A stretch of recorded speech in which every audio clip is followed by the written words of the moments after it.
La même manche maintenant.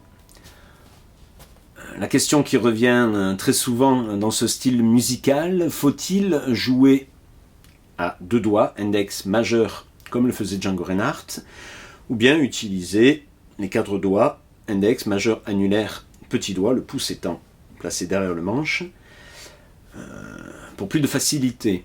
Alors une fois j'ai posé la question à Angelo Debar, qui m'a répondu que pour lui l'important n'était pas le fait de jouer à deux doigts. Dans le jeu de Django, pour lui ce qui est important c'est pas tant le fait qu'il joue à deux doigts, bien sûr ça a généré des trajets particuliers dont il faut avoir conscience et qu'on peut essayer de respecter et de reproduire pour être bien dans le style. Mais lui, ce qu'il m'a dit, c'est que, à son avis, ce qui était surtout très important dans le son et le jeu de Django, plus que le fait de jouer à deux doigts ou quatre doigts, c'est la force qu'il exerçait avec les doigts de sa main manche. Il avait une pogne extrêmement puissante, et le fait d'appuyer fort sur les cordes, de vibrer de façon puissante les cordes, c'est ça qui donnait la couleur à son jeu. Alors, dans quel cas va-t-on se retrouver à jouer à deux doigts malgré tout? Dans certaines phrases où on s'appuie sur la position de l'arpège d'accord, si on reprend la mineur ici, la, do, mi, la, et on peut phraser là-dessus en jouant les notes de l'accord précédées de la note située un demi-ton en dessous, une case en dessous.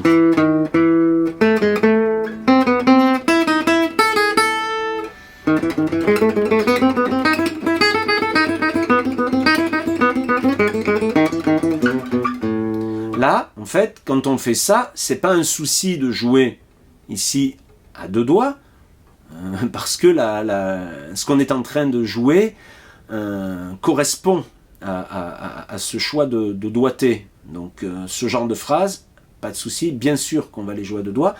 Et on va déplacer la main, parce qu'on pourrait faire ici, si on joue là maintenant un arpège pour changer un petit peu de la majeure, la, do dièse, mi, la bémol, la, do dièse, do bécard, do dièse, mi bémol, mi, la bémol, la. Quand on joue ça, on pourrait faire, ici on déplace, et ici utiliser le petit doigt. C'est possible, mais on va plutôt privilégier le fait de reproduire le même mouvement, et ça va permettre peut-être d'avoir plus d'assurance et de vélocité.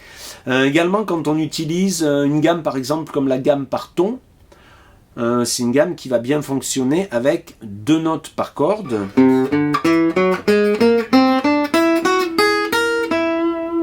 Une gamme par ton, c'est une gamme dans laquelle chaque note est séparée de la suivante par un ton.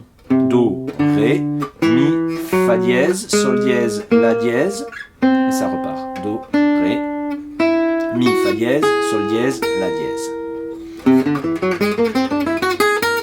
Bon, là, pareil, on pourrait démarrer avec deuxième doigt, petit doigt, et enchaîner avec premier doigt, troisième doigt. Bon, en général, on prend ce mouvement.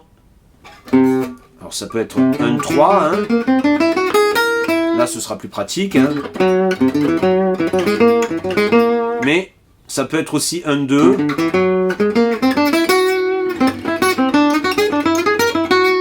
Et on reproduit le mouvement. Ça va bien fonctionner parce que la gamme, quelque part, est symétrique. Voilà, donc ça s'y prête, en fait. Autre cas de figure où le jeu à deux doigts est fréquemment utilisé, c'est lorsqu'on fait un chromatisme en se déplaçant le long d'une corde, ou de deux cordes. Là, si je le fais de façon habituelle, mon chromatisme, j'utilise un doigt par case. Et après, je démanche ainsi.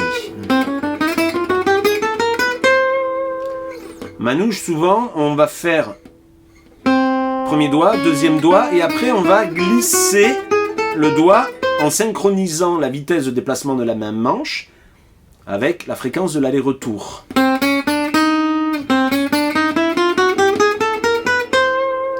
On peut changer de corde et on reproduit le même schéma. Si on accélère, voilà. L'idée, c'est la synchronisation. C'est pas évident à faire, mais voilà, en général, c'est de cette façon qu'on déplace les chromatismes le long des cordes. On utilise aussi cette technique pour les fins de morceaux caractéristiques.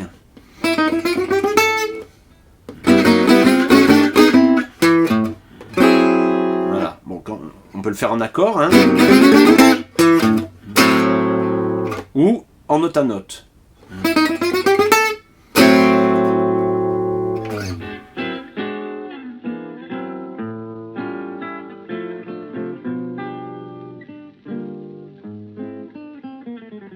Troisième point des outils du soliste, les ornementations qu'on obtient avec la même manche. Alors, les techniques sont les mêmes que dans tous les autres styles pratiqués à la guitare, à savoir des liaisons ascendantes, qu'en anglais on appelle des hammers, marteaux. On joue une première note, qu'on attaque ici avec le médiator, et on vient taper, sans rejouer ici avec le médiator, on vient taper avec un autre doigt de la même manche pour obtenir une autre note en liaison.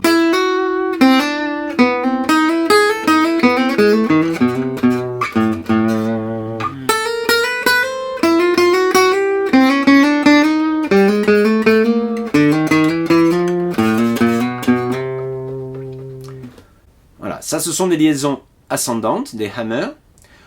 On a les pull-off, c'est-à-dire des liaisons descendantes. Là, c'est l'inverse. On joue une note et on va obtenir la suivante en lâchant, faisant sonner, en pinçant et en lâchant la corde pour faire sonner la note suivante qui est plus grave. Donc le doigt de réception est déjà en place.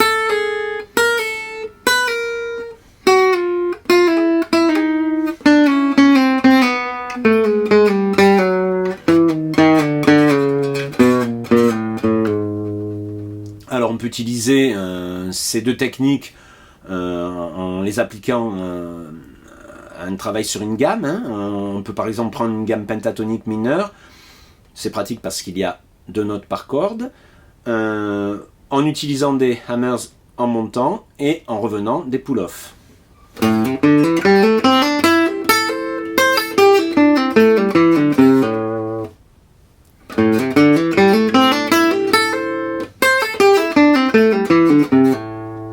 Ensuite, on a les glissés, slide en anglais.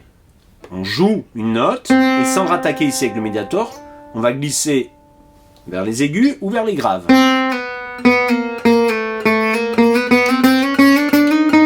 Bien sûr, c'est le même doigt du coup qui fait le mouvement, on ne change pas de doigt.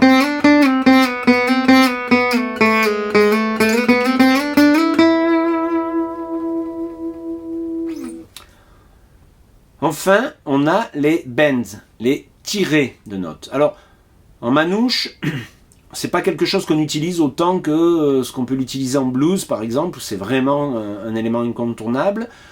En manouche, les cordes sont un peu plus dures à tirer que sur une guitare électrique, donc on va pas faire des tirés vertigineux. En général, on tire un demi-ton, un ton max. Et voilà, on s'en tient à ça, mais c'est quelque chose qui est utilisé. Donc l'idée, c'est que je joue une note, et j'essaie d'obtenir, donc là par exemple ici, une note située un demi-ton, une case au-dessus, en poussant ou en tirant cette note. Il ne faut pas relâcher la pression, sinon bien sûr le son disparaît. Quand on joue sur les 2 cordes aiguës, si ou mi aigu, on pousse plutôt, parce que sinon on sort du manche. Quand on joue les cordes graves, on va plutôt tirer, pour la même raison, et puis on aura un petit peu plus de force, comme ça.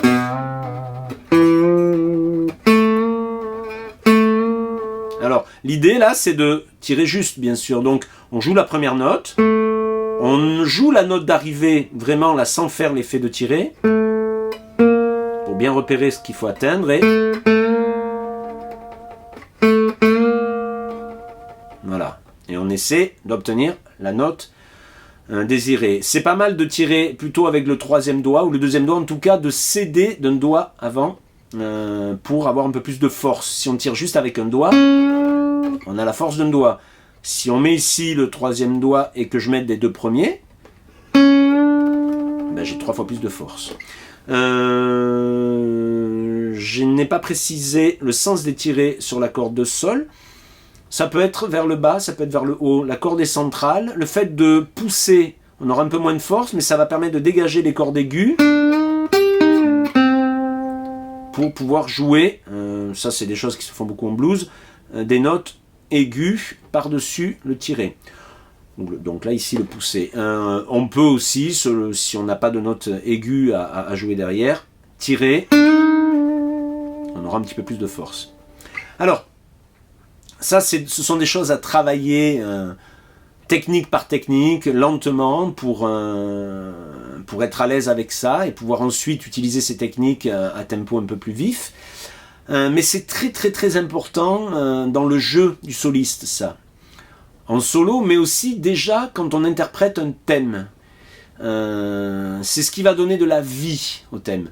Si on prend par exemple le premier thème de Forcefora, la bossa très connue de Stockel Rosenberg, si on joue juste les notes sans utiliser ces ornementations avec la même manche, ça donne ceci.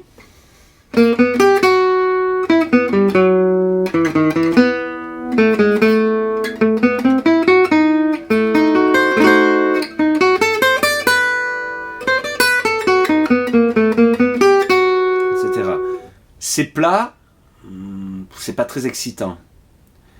Si on joue les mêmes choses, les mêmes notes avec le même rythme, mais en rajoutant une ornementation avec la même manche, en faisant un petit peu chanter les notes, en variant du coup la façon d'attaquer les notes, de faire sonner les notes par des techniques, les techniques que nous venons de voir avec la même manche, ça donne ceci.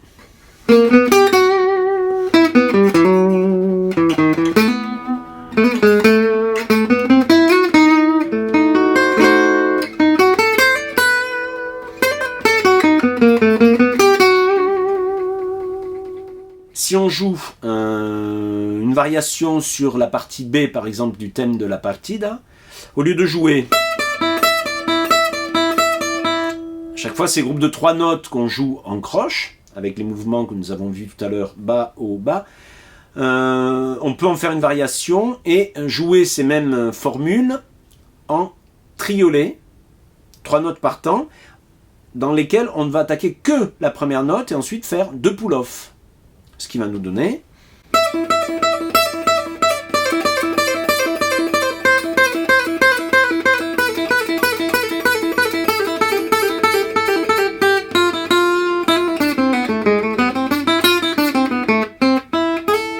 Voilà. Ça donne un rendu intéressant, musical, voilà, avec une certaine fluidité. Dernier point, dans ces techniques d'ornementation, une technique très utilisée aussi, c'est le vibré. C'est-à-dire que ce n'est pas vraiment un bend, un tiré pour obtenir une note différente de la note initiale en tirant sur la corde, mais l'idée c'est de faire vibrer la note. Ce que j'ai fait dans Forcefora, c'est ce qu'on appelle le vibrato main gauche si on est droitier, ou main droite pour moi qui suis gaucher, vibrato main manche on pourrait dire. Voilà, ça permet un petit peu de faire vivre la note. On peut utiliser un petit peu toutes ces techniques, et notamment cette technique du vibré, sur le thème de Bossa Dorado par exemple.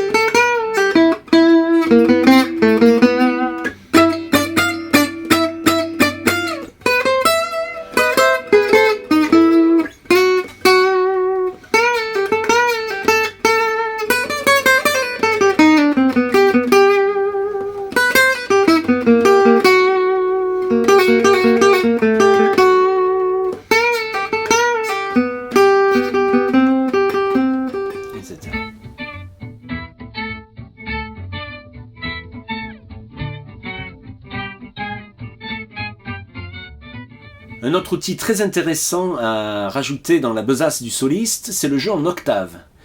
Ça va permettre de venir grossir un passage, de venir étoffer un passage dans un morceau. Alors il y a des thèmes qui utilisent cette technique. Si vous prenez Daphné de Django par exemple, si on le joue en note à note, ça va donner ça.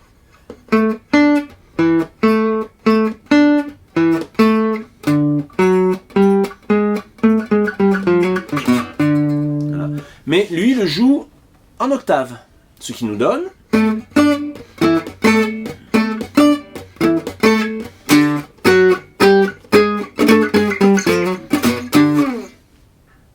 Alors ça marche comment? Quand on joue une note, si la note de départ se situe sur la corde de mi grave ou bien sur la corde de la, l'octave supérieure, car ce sont des octaves supérieures qu'on joue, dans ce cas-là, puisqu'on démarque dans les graves, l'octave supérieure va se trouver 2 cases plus loin en sautant une corde. C'est-à-dire, si je démarre avec une note située, un sol grave, une note située corde de mi grave, 3e case, l'octave supérieure, pour obtenir l'octave supérieure, je saute la corde de la, je viens jouer sur la corde de ré, 2 cases plus loin, donc corde de ré, 5e case, en respectant le 1 doigt par case, ça donne ici corde de ré, 5e case, 3e doigt. La corde qu'on a sautée, donc ici la corde de la, il ne faut pas la faire sonner, il faut l'étouffer. Ici, avec la pulpe de mon premier doigt, je gêne sa résonance. Parce que si j'appuie avec le premier doigt, on va entendre une carte. On va entendre ici la corde de la, 3e case, un do. On ne veut pas entendre ça, on veut juste entendre sol grave, sol médium.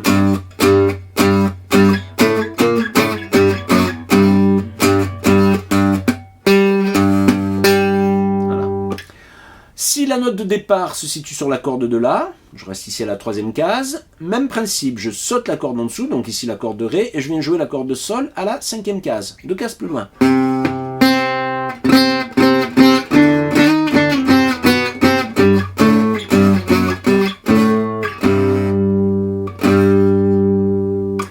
Si la note de départ se situe sur la corde de ré ou sur la corde de sol, on va, même principe, sauter une corde pour obtenir l'octave supérieure, mais on va se déplacer non plus de 2 cases, mais de 3 cases pour compenser l'accordage de la guitare entre sol et si, qui n'est plus d'une quarte, mais d'une tierce.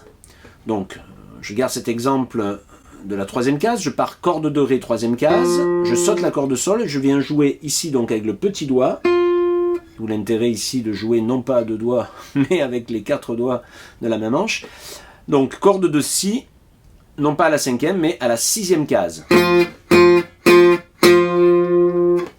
Si ma note de départ se trouve sur la corde de sol 3e case, je viens jouer, pour obtenir l'octave au-dessus, corde de mi aigu à la 6e case également.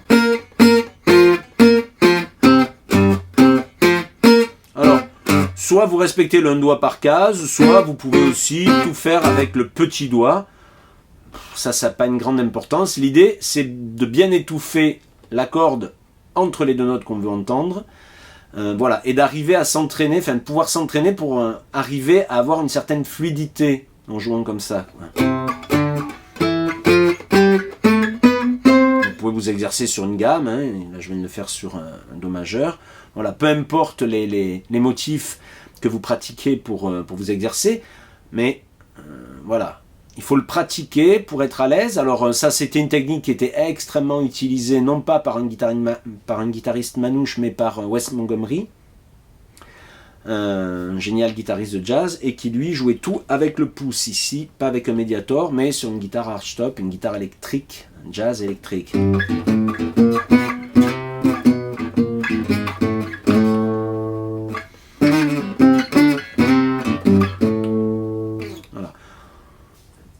En jazz manouche, on le fait avec un médiator. Alors, ce qui marche dans un sens, bien sûr, va fonctionner dans l'autre. Si vous avez une mélodie à jouer dans les aigus, vous pouvez la grossir en rajoutant l'octave en dessous, en utilisant le même principe que ce que nous venons de voir. Si on prend par exemple le pont de Caravane, si je le joue en note à note, ça fait...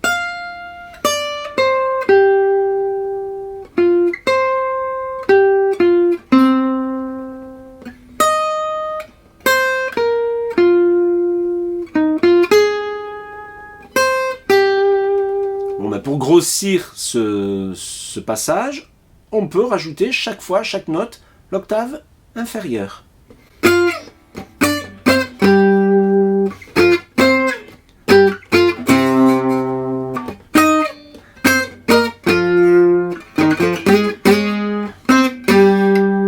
Voilà. Ça va avoir un effet intéressant, ça va un petit peu donner du relief à votre jeu ou à votre improvisation si vous êtes en train d'improviser.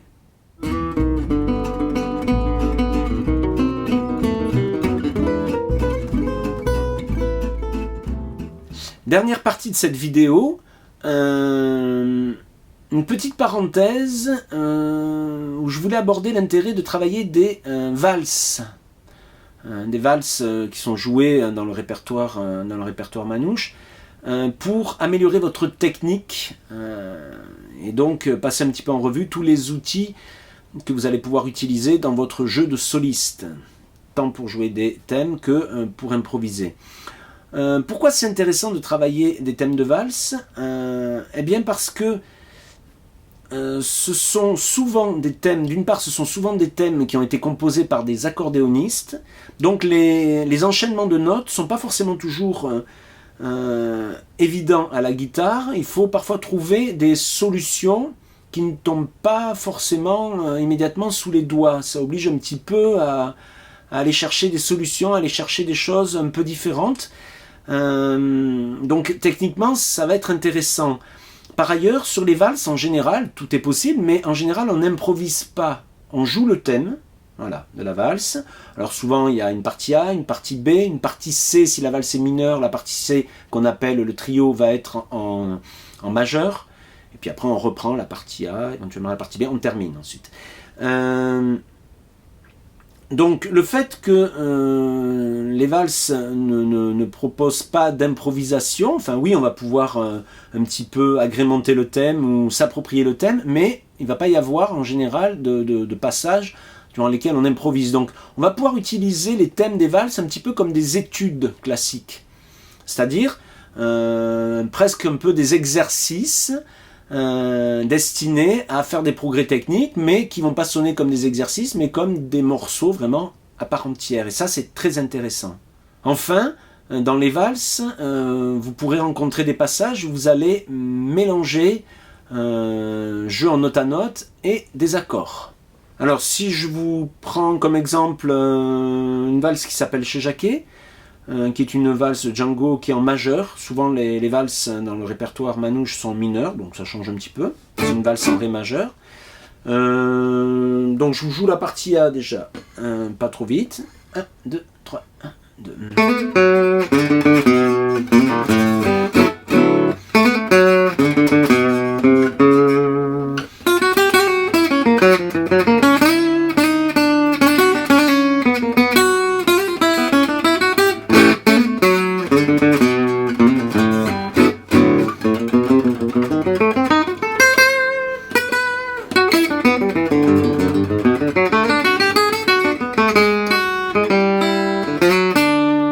C'est joué en note à note.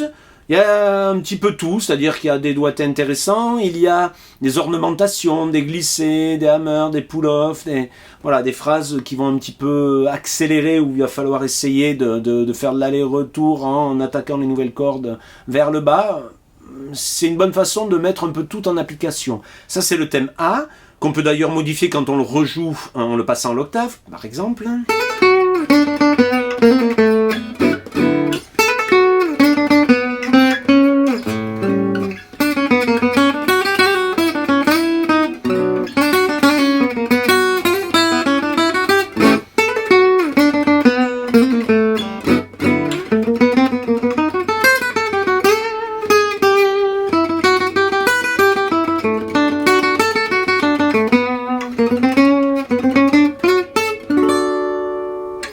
Voilà, alors là, pour faire entendre, comme je le joue sans accompagnement, pour faire entendre un petit peu où j'en suis, de temps en temps j'ai placé des accords, mais c'est pas forcément dans le thème initial. Par contre, dans la partie B, on va utiliser des accords au milieu d'un jeu en note à note. Donc ça aussi c'est intéressant.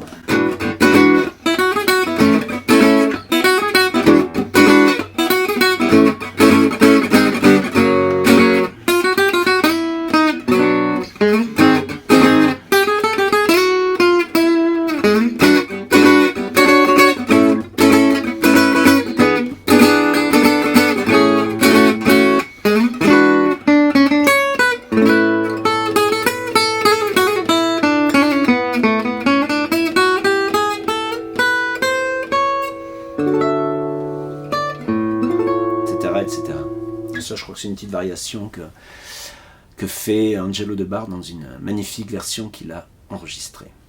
Voilà, vous avez pas mal de pistes, pas mal d'éléments sur lesquels vous penchez. Et dans une prochaine vidéo, on rentrera dans le vif du sujet en regardant comment jouer et s'approprier des thèmes. Et puis, le Graal, comment improviser. Bon courage, bonne guitare.